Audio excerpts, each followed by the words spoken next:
오늘날 현대교회가 분쟁으로 어려움을 겪고 있습니다.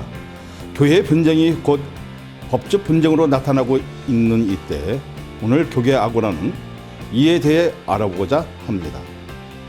저희 단골 손님이신 기독공보 한교혁 박사님 나오셨습니다. 네, 안녕하십니까. 자, 니폰뉴스 소지열 박사님 나오셨습니다. 반갑습니다. 네. 서 박사님, 사랑의 교회 재판 쟁점이 무엇입니까? 사랑의 교회는 대한예수교 장로회 합동교단 소속 교회입니다. 사랑의 교회는 여러 가지 교회 분쟁으로 인해서 여러 가지 사회, 국가 법정에 계류 중인 사건들이 여러 가지 사건이 있는데, 그 중에서도 가장 중요한 것은 지금 현재 오정현 목사님이 사랑의 교회 담임 목사 대표 지위에 있느냐 없느냐, 그에 대한 문제가 가장 큰 쟁점이 되고 있습니다.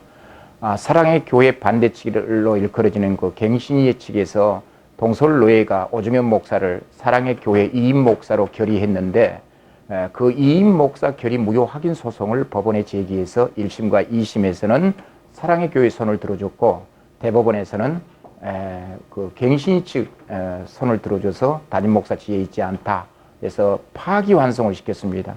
파기환송을 한 이후에 원심 법원인 서울고등법원 민사 제37부에서는 대법원의 파기환송 취지와 같은 내용으로 판결해서 지금 사랑의 교회 측은 담임 목사 이임 결의 무효 확인 소송에 대해서 대법원에 재상고된 상태에 있습니다. 한 박사님, 예. 여기 대해서는 좀 어떻게 생각하십니까? 예, 지금 서 박사께서 말씀하신 대로 목사의 지위와 관련된 문제가 계속되고 있는데요. 오정현 목사께서 대표자로서 지금까지 해왔지만은 이번 법원의 판결로 인해서 대표자 지위를 사실상 이제 상실하게 됐습니다. 이래서 이제 대법원에서 앞으로 또 다투게 되는데요. 사실상 별 이변이 없는 한 고등법원의 판결이 그대로 인정되리라 생각이 들고요. 이제 그러다 보면은 오정현 목사의 사랑의 교회 대표자로서의 지위는 사실상 굉장히 어렵게 되지 않나 이렇게 생각합니다. 서 박사님, 판결 이후 현재 사랑의 교회는 어떻게 운영되고 있습니까? 예. 대법원에서 파기환송을 했지 않습니까? 그 파기환송 내용들을 우리가 다 잘 알고 있습니다. 대법원에서 파기환송한 이후에 원심 법원인 서울고등법원 민사 제37부에서 대법원의 파기환송과 같은 취지의 내용으로 오정현 목사는 담임 목사의 지위에 있지 않다. 동시에 담임 목사 직무 정지를 처분해서 판결을 내렸습니다. 작년 2018년 12월 5일 날 고등법원에서 대법원과 같은 취지로 판결을 내린 이후에 이제 반대 측, 소위 말해서 갱신 측에서 담임 목사 직무정지 가처분을 제기할 것을 예상해서 임시노회를, 동설노회가 임시노회를 소집해서 오정현 목사님의 당회장직을 임시로 정지하고 임시 당회장을 파송해서 지금 현재 담임 목사가 없는 상태가 되므로 노회가 임시 당회장을 파송해서 임시 당회장 체제, 모든 그 교회 법률행위의 대표자는 노회가 파송한 임시 당회장으로 그 교회가 지금 운영이 되고 있습니다. 서 박사님, 이렇게 해도 이것은 사실 불법이 아닙니까? 지금 임시 당회장 체제에서 오정현 목사를 설교 목사로 이렇게 임명한 걸로 알고 있습니다. 근데 지금 현재까지는 어떤 이제 풀타임 패스터, 담임 목사로서 이 설교를 하는 것이 아니라 파트타임 설교 목사로서 설교를 행하고 있기 때문에 어쨌든 포지션 면에 있어서는 좀 이제 사정 변경이 일어났지만은 불법이라고 말하기는 좀 어렵습니다. 우리 예장 합동교단 헌법과 실무적으로 총회가 진행되고 있는 이 제도를 볼 것 같으면은 노회가 파송한 임시 당회장 혹은 당회장에게 그 교회 모든 설교권이랄지 모든 대표자로서의 지위가 부여됩니다. 임시 당회장이 법률행위 대표자로서 임시 대표자로서 노회가 파송을 했다고 한다면 강단의 설교권도 임시 당회장에게 주어진 권한입니다. 권한을 갖고 있는 임시 당회장이 오정현 목사에게 설교를 맡기는 형태입니다. 지금 현재. 그 동서울노예가 그 사랑의 교회에서 기도회를 가졌는데요. 자, 그날 그 발표한 그 성명서에서 대법원의 그 판결이 종교의 그 자유를 침해했다고 말했는데 여기에 대해서는 좀 어떻게 생각하십니까? 우리가 그 법원이 사랑의 교회에 관련해서 판결을 했지 않습니까? 그 판결문을 잘 이제 살펴보면 해독해 보면은 그 판결문 속에 종교의 자유를 침해했다라고 하는 침해했다라고 평가하기는 좀 이른 것 같습니다. 지금 대법원에서 지금 오정현 목사와 관련해서 그 판결 내용을 보면은 위임 목사로서 동서울 노예가 결의하기 위해서는 총회에서 실시하는 강수사 고시에 합격해야 되고, 강수사 고시에 합격하려면은 총신 신대원을 졸업해야 되고, 총신 신대원을 졸업하기 위해서는 이미 적법하게 총신대학 신학대학원에 입학되어져야 합니다. 근데 오정현 목사가 총신대학 신학대학원에 입학할 당시에 교회 측에서는 편목 편입했다 그렇게 주장합니다. 편목 편입하여 적법한 절차에 의해서 강수사 고시에 응했고, 강수사 고시 합격하여 노예가 인허했고, 노예가 이 목사로 결의했다. 그래서 적법하다라고 주장합니다. 그러나 대법원에서는 오정현 목사는 편목 편입이 된 게 아니고 일반 편입을 했다라고 판단을 한 겁니다. 일반 편입을 하였으므로 일반 편입은 반드시 강수사 고시를 거쳐서 목사 안수를 다시 받아야 되는데, 교단 헌법에 의하여 목사 안수를 받지 아니하였으므로 현재 그 교단이 교단 헌법이 규정하고 있는 교단 소속 목사가 될 수 없다 해서 위임 무효 확인을 인용했던 사건입니다. 따라서 이 사건은 대법원에서 이제 판단의 쟁점은 뭐냐면은 목사가 편목에 대한 그 절차, 그 다음에 처음으로 이제 목사 안수를 받는 그 절차, 교단 헌법의 절차대로 하지 않았다. 그래서 위임 결의 무효 판결을 내렸던 겁니다. 그러니까 이것은 종교의 자유를 침해한 판결이 아니고 바로 당신네들이 교단 헌법대로 이행하지 아니하였으니 이 목사가 무효다. 그런 취지의 판결인 걸로 보아 종교의 자유 침해라고는 볼 수 없다라고 생각합니다. 한 목사님, 예. 여기에 대해서는 좀 한 목사님 생각은 어떻습니까? 예, 종교의 자유 침해됐다는 얘기가 이렇게 나오고 있는데요.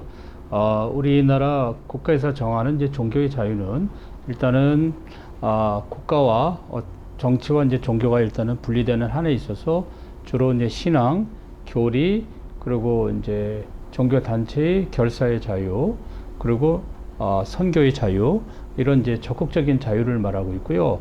그리고 또 더 나아가서 이제 소극적인 자유는 누구든지 또 어떤 특정 종교를 믿지 않을 그러한 이제 소극적 자유도 있습니다.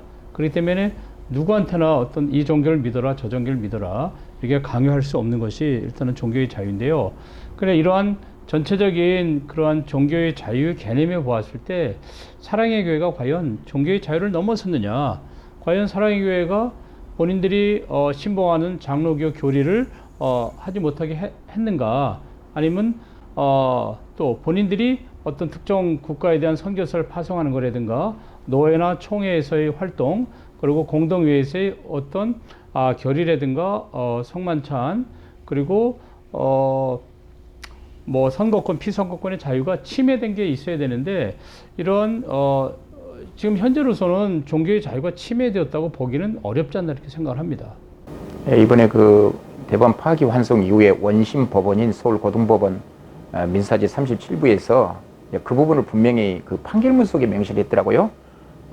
사랑의 교회 측에서 교회 자율권을 침해했다고 주장하나 거기에 대한 소명에 대한 근거가 없다.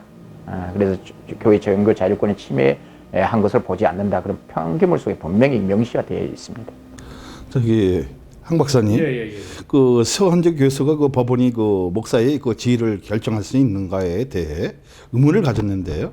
여기 대해서는 어떻게 생각하십니까? 예, 우선 국가는 각 종단이나 종교 또 교단이 행하는 종교의 자유를 침해할 수 없습니다. 예를 들면은 불교에서 우리 스님들은 머리를 까는 것을 원칙으로 하는데 국가가 이거는 뭐 인권 침해다 해서 머리 깎지 마라. 이렇게 말할 수 없습니다. 그리고 천주교에서는 수녀와 신부들이 결혼을 하고 있지 않은데 니네들 이거 가정을 형성해서 애를 낳아야 되는 것이 국가의 원칙이다. 이렇게 말할 수가 없습니다. 천주교는 천주교의 형태대로, 불교는 불교의 형태대로 이렇게 얼마든지 종교의 그 자유 테두리 안에서 마음껏 신앙생활을 할 수가 있고요. 또 장로교도 합동교단은 이제 여자 목사한테 안수를 주고 있지 않습니다. 그러나 기장교단이나 통합교단 같은 경우는 여자 목사한테까지 안수를 주고 있습니다. 그런데 전체 크게 종교의 자유 안에서 각 교파마다 조금씩 다르게 이렇게 얼마든지 할 수가 있습니다.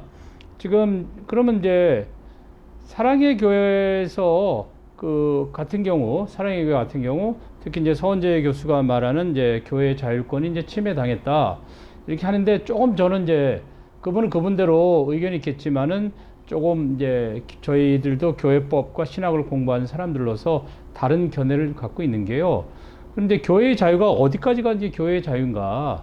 이거 봤을 때 담임 목사를 선택할 수 있는 자유도 물론 다 포함되고 있지만 그러나 담임 목사의 지위 여부에 관해서는 또 노회와 총회가 있습니다. 노회와 총회의 또 총회 이 안에서 자유를 누려야 한다고 생각이 드는데요. 지금 사랑의 교회가 지금까지 이 안에서 나름대로 자유를 갖고 오정현 목사를 지지해 왔는데요. 그러나 또 일부 교인들이 이에 대해서 하자가 있다고 생각해서 이제 법원에 갖고 갔습니다. 그래서 법원에서 이 과연 이제 오정현 목사의 편목 절차에 대해서 바르게 판단을 해달라 이렇게 이제 요청해서 법원은 단지 거기에 대해서 판단을 했을 뿐입니다. 그것이 이제 뭐 인용을 하든지 뭐 기각을 하든지 법원이 그것을 알아서 판단했는데요. 이 법원이 판단한 것과 갖고서 교회의 과연 자율권을 침해했는지 이게 좀 의문이고요. 과연 이제 지금까지 불교나 천주교, 장로교 여기에 봤을 때 법원은 그렇게 심하게 구체적으로 침해한 적은 없지만은 그러나 이제 사회 정의의 관점이라든가 또 어떤 교회의 그런 법률 관계에 대한 거라든가 목사나 교인의 권리에 대한 문제에 있어서는 법원이 적극 개입을 하고 있습니다. 그래서 교회 자율권 침해했다는 것은 조금 이렇게 좀 다른 견해를 제가 이제 제시하고 싶습니다. 소 박사님 여기에 대해서는 좀 어떻게 생각하십니까? 지금 현재 그 법원의 판결을 해석하기를 국가 법원이 교회 목사 지위를 결정하는 형식의 판결을 했다 그렇게 평가하고 주장을 합니다. 저도 황 박사님처럼 저도 그 의견에 동조하지 않습니다. 법원이 이번에 목사의 지위를 판단하는 판결이 아니고 당신네들의 종교단체, 당신네들의 교단 헌법에 보면 목사가 되는 그 절차가 있는데 그 교단 헌법에 따른 그 목사들은 절차를 이행하지 않았으니 이것은 무효다. 이 판결 이야기는 오히려 국가 법원이 교회 자율권을 인정해주는 그런 판결입니다. 역으로. 그러니까 교단의 자율권을 침해하고 국가 법원이 목사의 지위를 결정했다가 아니라 교단 헌법에 의해서 목사의 지위가 결정되어져야 한다는 사실을 대법원이 확고하게 못을 박아준 겁니다. 그러니까 목사의 지위를 국가 법원이 결정하고 판단했다. 이것은 판결을 오해한 결과라 저는 그렇게 생각합니다. 예. 그래서 실제로 강북제일교회나 뭐 다른 교회도 보면은 교단이 안수 무효를 하는 경우가 좀 덜어 있는데요. 그러면 이분들은 이제 목사 안수 무효가 되면 이제 전도사가 되는 상태라 그래서 이제 법원에 항시 이제 호소를 하는 사례가 많이 있는데요. 대부분이 안수 무효는 교단에서 알아서 하는 거기 때문에 자율적 결정을 하는 거기 때문에 다 기각을 합니다. 그렇기 때문에 어쨌든 그 국가는 교단이 자율적으로 활동할 수 있도록 어느 정도 자율권을 주고 있지 지금 자율권을 침해한다고 보기는 이 민주사회에서는 좀 어렵지 않나 이렇게 생각이 듭니다. 그러면 이건 이제 침해하지 않았다고 이렇게 저희들은 이제 생각이 되어지는데요. 황 박사님, 그 종교의 그 자유와 교회의 그 자율권을 그 침해했다고 보는데 어떻게 생각하십니까? 좀 전에도 제가 얘기를 했지만은 국가가 어쨌든 영국의 성공회처럼 뭐 오래전 시절에 메리 여왕이라든가 어떤 이제 카톨릭에 이런 분들 여왕이 있었을 때 카톨릭만 믿어라, 성공회만 가져라, 그래서 국교만 여러분들이 믿어라. 특히 이슬람 국가에서는 이게 좀 굉장히 심한데 여전히 있는데, 그러나 그 민주공화국에서는 특정 종교를 이렇게 강제적으로 믿게 하거나 강제적으로 신봉하게끔 하지는 않습니다. 지금 과연 그 장로교단, 사랑의 교회 국가가 무엇을 침해했는가?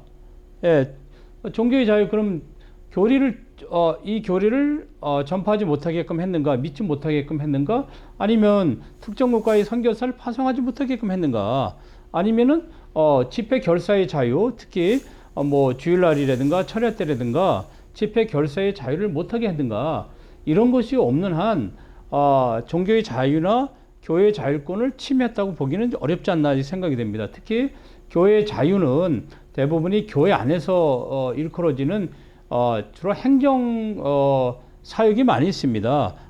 특정인을 선거할 수 있는 선거권, 또 본인이 또 피택될 수 있는 이제 피선거권, 그리고 좀 전에도 얘기했지만 성만찬에 교회의 성스러운 의식의 세례라든가 성만찬, 이런 안수식 이런 데 참여할 수 있는 권리, 그리고 목회자의 설교를 들을 수 있는 권리, 충분히 교회의 자율권을 국가는 인정해주고 있습니다. 그래서 침해했다고 보기는 굉장히 어렵고, 좀 전에도 소재열 박사께서 말씀했다시피 오정현 목사건에 대해서는 교단 헌법이 정한 그 조항대로 하지 않았기 때문에 대법원이 니네가 만들어 놓은 헌법대로 행하지 않았기 때문에 이거는 무효가 아니냐, 그렇게 한 것이지 이걸 자율권 침해라고 보기는 좀 어렵지 않나 생각이 들어요.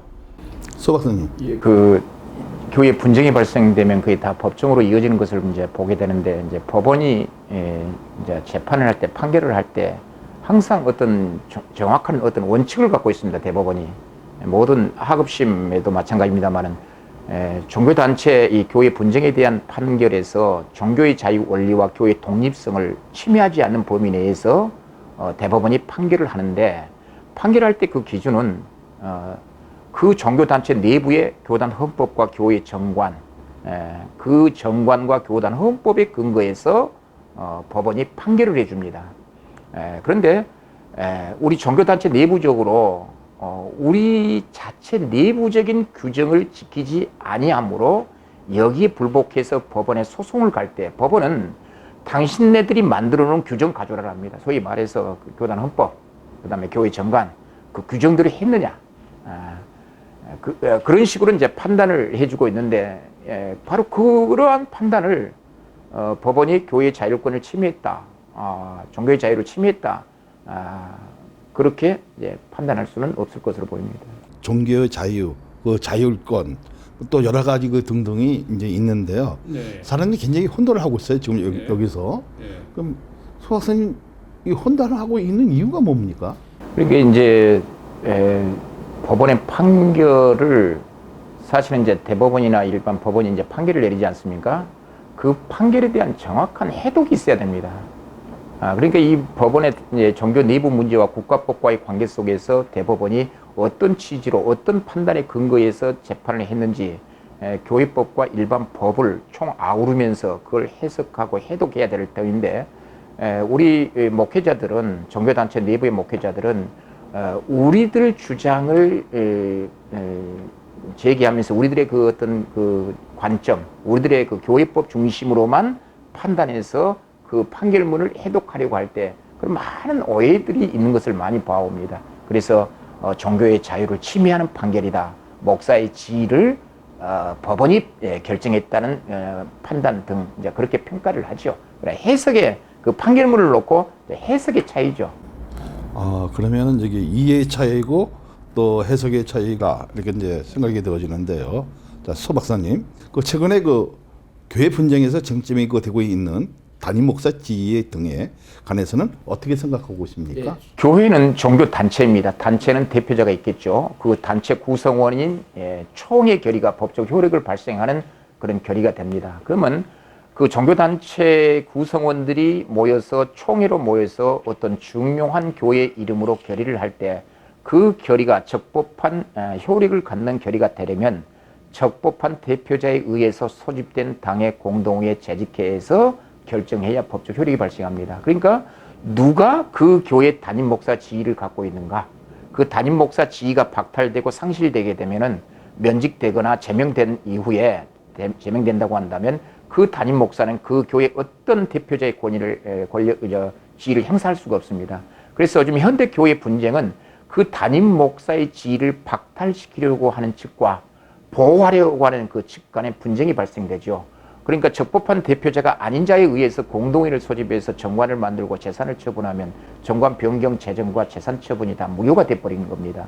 그래서 어떤 대표자에 의해서 그 결의가 되었는가? 그래서 모든 분쟁은 대표자의 지위 문제와 연결된 교인 총회의 적법성, 그 다음에 그 결의의 효력 문제, 그 다음에 교단에 가입할 것인지 여부가 적법한 절차에 의해서 진행되었는지, 모든 이 법들이, 교회 분쟁의 법들이 가장 중요한 그 대표자 지위에 있다는 것. 그래서 사랑의 교회, 뭐 광성교회, 서울교회, 명성교회, 모든 분쟁의 교회들 보면은 결국 그 교회 법률 행위의 대표자가 누구인가? 한쪽에서는 제명했다, 면직했다. 한쪽에서는 면직당하지 않았다. 그 면직이 무효다. 무효소송도 제기하고, 그 면직받은 목사가 공동회를 결의했기 때문에 그 공동회의 결의는 적법하지 않다. 효력이 없다.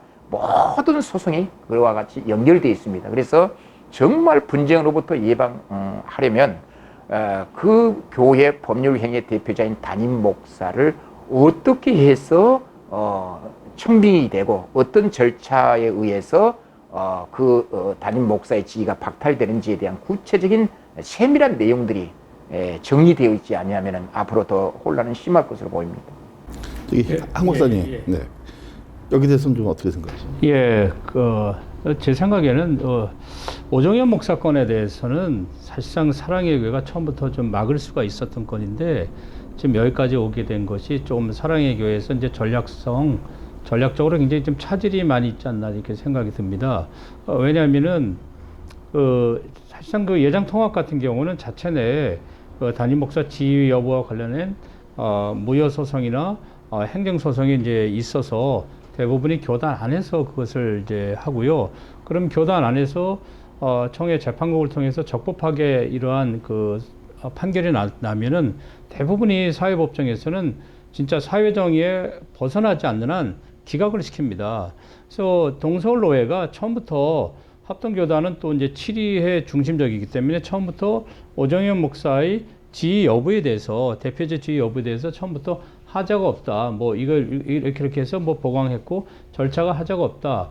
그렇게 해서 내부에서부터, 그래서 이제 총회에서 뭐 인정을 하든지 내부에서부터 이게 잘 조정이 됐더라면 아마 그렇게 큰 어려움은 없으리라 생각이 드는데요. 오정현 목사 측에서 물론 사회법정으로 끌고 가니까 반대측에 갈 수밖에 없었는데 먼저 내부에 노회와 총회의 7위의 결정을 우선 받았더라면은 이런 데까지 오지 않았으리라 이렇게 생각이 들고요.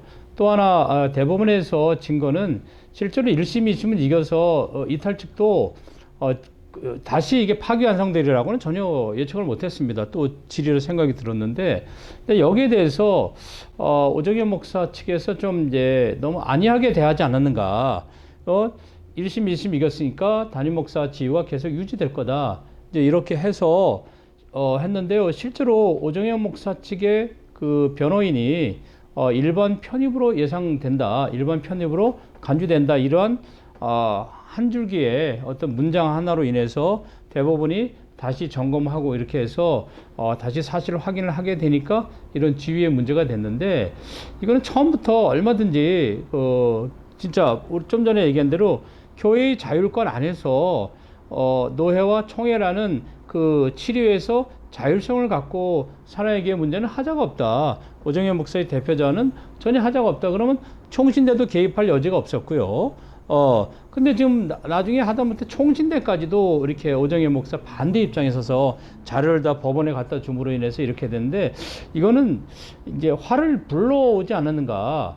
그렇게 교회가 암만 크지만은 또 총신대와 잘 협력을 좀 하고 또 동서울 노회와 총회와 얼마든지 사랑교회에서 적극적으로 했어야 되는데, 교회가 뭐 크다고 교만해서 그런지 아니해서 그랬는지 또 권위적이라 그랬는지 그 너무 교단의 자율적 결정을 무시한 데서 이렇게 오지 않나 저는 이렇게 생각합니다. 그러면 이게 결론적으로 이제 절차와 저기 그 어떤 그 대형 계열의 그 권위, 예, 또 권력, 예. 또 이거 협력하지 못한 이런 일로 이런 형태가 이제 일어났다고 이제 생각이 되어지는데요. 자, 그러면 이거 현재 그 한국교회가 그 당면한 그 법률 분쟁이 어떤 형태로 진행되고 있고 어떻게 진단해야 할까요? 예, 제가 볼 때는 지금 현재 우리 한국 개신교 안에 엄청난 많은 분쟁이 진행되고 있습니다. 지금 그 분쟁들을 진단해 보면은 말 그대로 그 교회가 적법한 절차적 요건을 지키지 아니함으로 목소리 큰 사람, 소위 권력을 가졌다고 생각되는 그런 사람들이 전체 총의를 묻지 않고 독단적으로 어떤 일부 그룹이나 일부 개인들이 교회를 주도적으로 주도권을 잡기 위해서 정치 교권으로 가려고 하는 그런 과정 속에서 많은 분쟁이 발생해서 많은 혼란을 겪게 되는데 결국 종교 내부의 교회의 분쟁은 자체 내부적으로는 해결될 수가 없습니다. 종교 내부적으로 어떤 결정을 한다 하더라도 거기에 대해서 양측이 다 순종하지 않습니다. 그래서 결국은 사회법적으로 국가법정으로 갈 수밖에 없는 구조가 되어 있습니다. 국가 법원의 판결이 있고 난 이후에야 그 분쟁이 이제 종결되는 것을 많이 봐오는데 이번 이제 사랑의 교회와 관련해서 우리가 하나 교훈을 받는 게 뭐냐면은 모든 종교 내부의 교회 내부의 교단 내부에 행하고자 하는 행정 결정들은 적법한 절차를 거치지 아니하면 누구든지 이와 같이 당한다는 겁니다. 그냥 권력을 가진 사람들이 눈 감아 줄 테니까 그냥 넘어가자 진행하자 그게 아니고 어떤 원칙과 근거에 의해서 법적 판단을 받아서 적법 절차적 요건에 의해서 잘 진행해야지. 그렇게 하지 않으면 언제든지 교회는 소송으로 무너질 수 있다는 사실을 우리가 여기서 배우게 됩니다. 저기 향 박사님, 예. 저 여기에 대해서는 좀 어떻게 좀 생각하십니까? 예. 저도 이제 서 박사님 의견에 동의한 게요. 실제로 이제 1215년 영국의 대헌장이나 또 미국의 수정헌법에 의하면은 굉장히 듀 프로세스 적법한 절차를 굉장히 중시하고 있습니다. 그러니까 적법한 절차를 통하지 않고서는 누구든지 속박이나 구금이나 또 사형을 할 수 없다. 그래서 서구에서는 이미 이 적합한 절차가 오래전부터 이렇게 내리고 왔는데요. 지금 사랑의 교회 문제나 서울교회 문제도 똑같습니다. 지금 적합한 절차를 지키지 않은 거예요. 그리고 이제 그 서울교회 건도 그 뭐냐면은 그 자체 내의 정관에 안신년 규정이 있습니다. 그러면 이제 7년인가 이제 10년에 한 번씩 반드시 1년 안식년을 지키도록 되어 있는데 결국 이러한 것들을 박노철 목사가 지키지 않으니까 그 법원에서는 서울교회 목사가 아니다. 자신들이 정해놓은 룰을 왜 안 지키느냐. 사랑의 교원도 오정현 목사가 교단 헌법에 정해놓은 룰을 왜 안 지키느냐. 그래 전부 다 이제 절차 위배에서 오는 경우입니다. 어쨌든 지금 한국 교회의 그런 전체적인 문제가 적합한 절차를 지키지 않은 데서 이렇게 오고 있다고 이렇게 생각이 들고 있어요. 우리 각 교단이 내부적으로 그 헌법을 잘못 해석해서 잘못 행정 집행을 함으로 이제 무효가 되는 사례가 많이 있습니다. 정말 이런 부분들은 우리 종교 내부적으로 준비하고 잘 정리해야 될 줄로 압니다. 야, 이거는 꼭 내가 한마디 해야겠다. 있을 것 같아요. 그러니까 저기 수 박사님 먼저 이렇게 얘기. 이제 이랬던 분쟁이 발생 해서 이제 법원의 판결이 나오지 않습니까? 이제 그 법원의 판결에 이제 패소한 측에서는 억울한 측면이 많이 있겠죠. 이제 억울하다가 보면 이제 법원이 판결을 잘못했다, 종교 자유를 침해했다, 교회 자율권을 침해했다라는 그런 이야기로 시유받고 문제를 해결하려고 합니다. 그런 식으로 해결을 접근해서는 안 되고요. 법원의 판결은 그대로 받고 어떻게 앞으로 더 적법한 절차에 의해서 치유할 것인지 그런 문제를 많이 연구해야 될 걸로 보입니다. 황 박사님. 예, 그 황영택 목사 사건과 이제 오정현 목사 사건을 비교해 보면은 이제 뭐 공통점도 있고 차이점도 있는데 황영택 목사도 교단에서는 위임 목사 청빙이 무효 판결이 났습니다. 그러면 이제까지 다른 사람들 같았으면은 거의 기각을 하는데 화영택 목사 같은 경우는 법원이 교단의 결정을 무시하고 화영택 목사의 손을 들어줬거든요. 그 이유는 뭐냐면은 또 목사의 기본권과 목사의 권리를 충실했습니다. 뭐 시민권자 뭐 5년 전의 것을 지금 와서 이제 다투는 게 과연 이게 소위 이익이 있느냐. 예.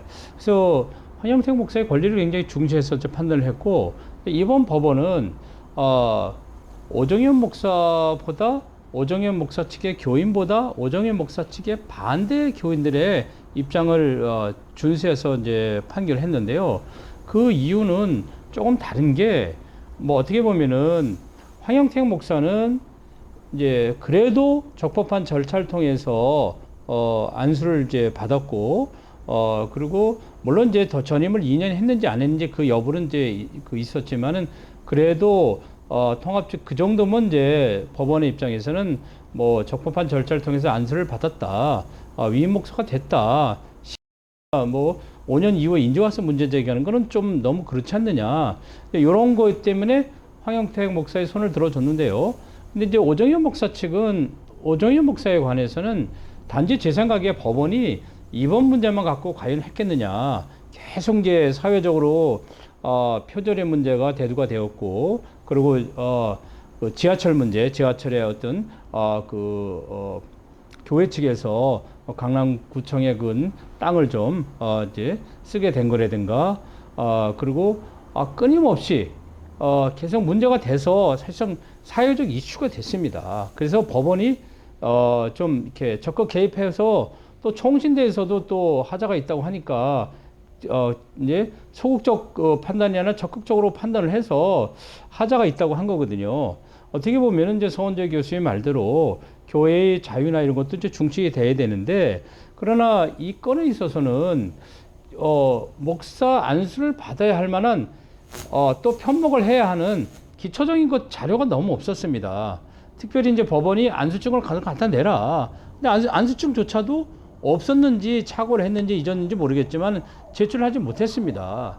그러니까 법원에서 봤을 때는 기초적인 것이 너무 안 돼 있으니까 그래서 좀 문제를 이제 되지 않았나 이제 이렇게 생각을 합니다. 그리고 이제 좀 전에 얘기했다시피 서울계건도 본인이 안식년을 준수하겠다, 그다 서약을 하고 정관을 지키겠다 서약을 하고 왔는데 나중에 이제 본인한테 힘이 실려다 보니까 이거 지키지 않아도 되는, 또 그때 교단 헌법의 해석이 7년 안식년 뭐 이런 것들은 의미가 없다, 이런 식으로 해석을 존중했는데 법원이 교회의 정관을 이제 우선 채택을 했죠. 하여튼 명성계획권은 조금 이제 다른 문제라고 생각이 드는데, 여하튼 이렇게 법률적인 분쟁이 많은 것은 각 교회마다 적합한 절차를 지키지 않고 교단 헌법을 준수하지 않은 데서 이렇게 왔다고 생각이 들고요. 명성계획권은 교단 헌법과 교단 헌법위원회 해석과 교단의 재판부의 결정을 지켰는데 오히려 또 총회에서 다수의 결의로 또 법을 또 유린하는 그런 판단을 가졌기 때문에 이렇게 이제 분쟁이 이렇게 끊이지 않는 것 같습니다. 이제 마지막입니다. 네. 이제 한국교회 많은 분쟁을 통해서 일반 사람이나 믿는 성도들이나 또 이렇게 뭐 여러 있는 교단 목사님들이 가슴을 아파해요. 통곡하고. 왜냐하면 이것이 이제 지탱의 대상이 되고 많은 사람들에게 이제 손가락질을 받고 어쩌면 많은 이상한 댓글도 올라오고, 이런 면을 통해서 이제 우리가 비록 이게 이제 법리학자들이니까 그런 한마디씩만 잠깐 해주십시오. 예, 우리 교회론에서 신학적으로 무형 교회론과 유형 교회론으로 나누어 구분합니다.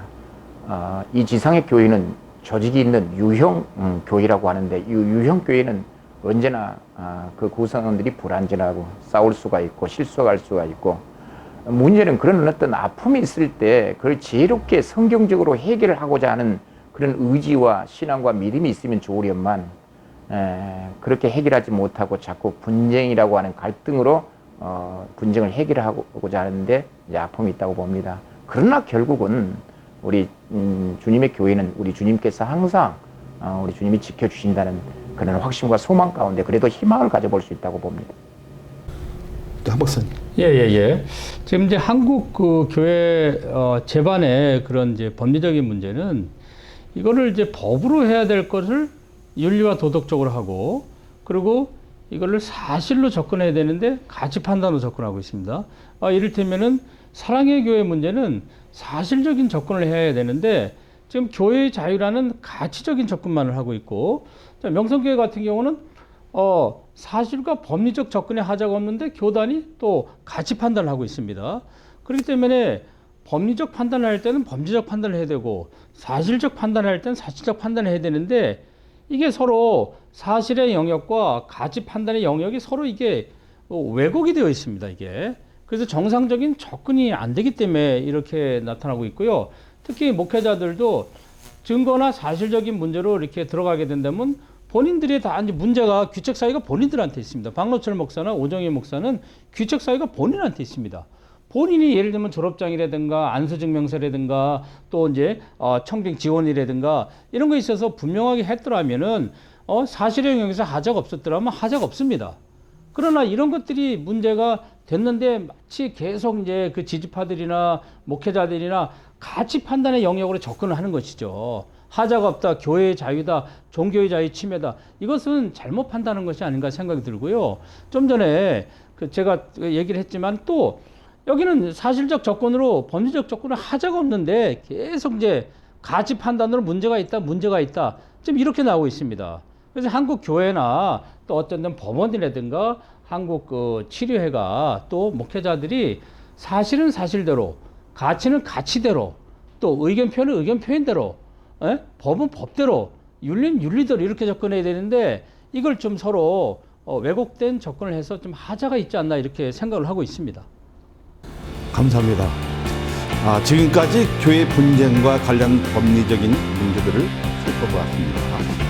한국교회가 사회적 또 교회적으로 좋은 이념들을 많이 심어놨는데요. 요즘 그 분쟁을 통해서 모든 것을 다 까먹고 있습니다. 분쟁 없는 교회는 없지만 가장 중요한 것은 분쟁의 원인을 차단하고 예방하는 일이라고 생각됩니다. 이 일을 위해서 많은 목회자와 교회가 연구하고 관심 갖는 그날까지 교계학원라는 그 역할을 감당하기 위해 최선을 다하겠습니다. 감사합니다.